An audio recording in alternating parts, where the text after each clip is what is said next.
Uno de ustedes me va a traicionar.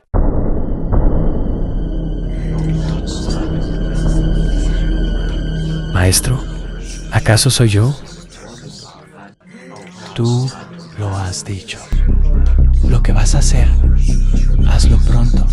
Es necesario que se cumpla lo escrito.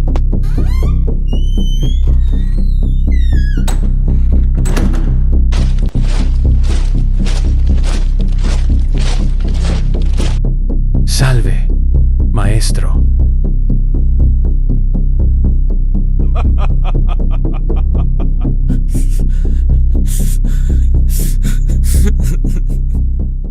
A lo largo de la historia, pocos nombres han sido tan odiados como el de Judas Iscariote.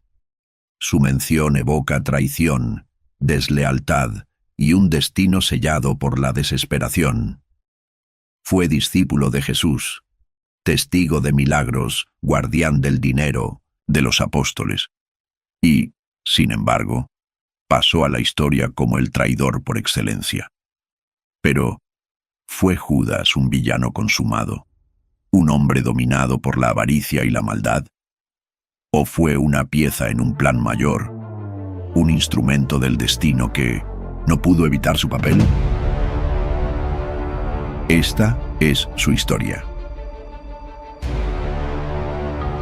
Un hombre de Judea, a diferencia de los demás apóstoles, que eran galileos, Judas Iscariote nació en Judea. Su apellido, Iscariote, podría significar que provenía de la ciudad de Queriot, en el sur de Judea, o que pertenecía a los sicarios, un grupo extremista que luchaba contra la ocupación romana. Poco se sabe de su vida antes de conocer a Jesús. Algunos creen que era un hombre instruido, posiblemente con experiencia en asuntos financieros, lo que explicaría por qué fue elegido como tesorero del grupo de discípulos. Judas, como muchos en su época, esperaba un Mesías que liberara a Israel del yugo romano. Cuando escuchó a Jesús predicar sobre un reino de Dios, es probable que creyera que él sería el líder que finalmente restauraría la gloria de Israel. Decidió seguirlo, sin saber que su camino lo llevaría a la más terrible de las traiciones. Inquieto Judas fue testigo de los milagros de Jesús. Vio a ciegos recuperar la vista, a cojos caminar, a leprosos sanar y a muertos volver a la vida. Escuchó sus enseñanzas y compartió con él momentos de intimidad y revelación. Sin embargo, con el tiempo, su fe comenzó a tambalearse. Jesús hablaba del amor, del perdón y del sacrificio, pero no hablaba de tomar las armas contra Roma. No organizaba un ejército, no hacía llamados a la rebelión. Su mensaje de un reino espiritual parecía cada vez más lejano de las esperanzas terrenales de Judas. La desilusión creció en su corazón. Cuando Jesús alimentó a 5.000 personas, con unos pocos panes y peces, Judas vio el poder de su maestro. ¿Por qué no usaba ese poder para algo más grande? ¿Por qué desperdiciarlo en parábolas y palabras de paz? Las dudas envenenaban su alma. La fragilidad de la ambición, la traición de Judas, no ocurrió de la noche a la mañana. Fue un proceso lento, un cúmulo de pequeñas decepciones, resentimientos y tal vez una codicia creciente. Uno de los episodios más reveladores ocurrió en Betania, en casa de Lázaro. Durante la cena, María ungió a Jesús con un perfume costoso de nardo puro, cuyo valor era de 300 denarios, casi un año de salario. Judas se indignó. ¿Por qué no se vendió este perfume y se dio el dinero a los pobres? Pero el Evangelio de Juan aclara sus verdaderas intenciones. No porque se preocupara por los pobres, sino porque era ladrón, y como tenía la bolsa del dinero, sustraía de lo que se echaba en ella. Juan 12:6. Jesús le respondió con serenidad: «Déjala, pues lo ha guardado para el día de mi sepultura». La mención de la muerte de Jesús hirió profundamente a Judas.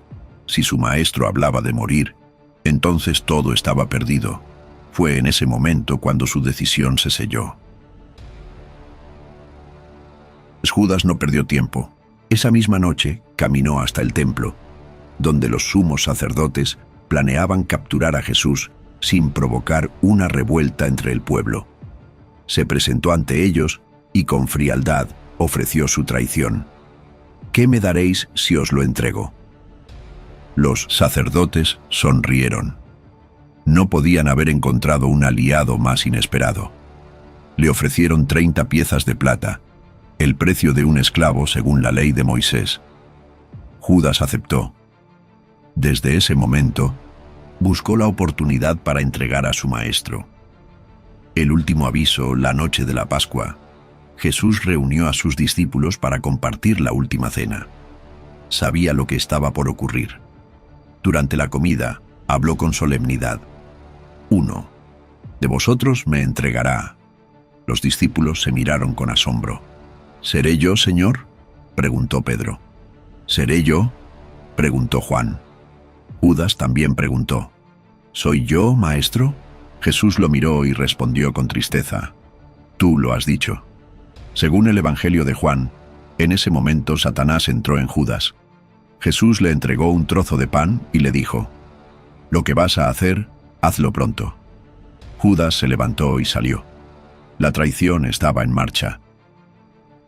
Horas más tarde, en el huerto de Getsemaní, Judas llegó con un grupo de soldados.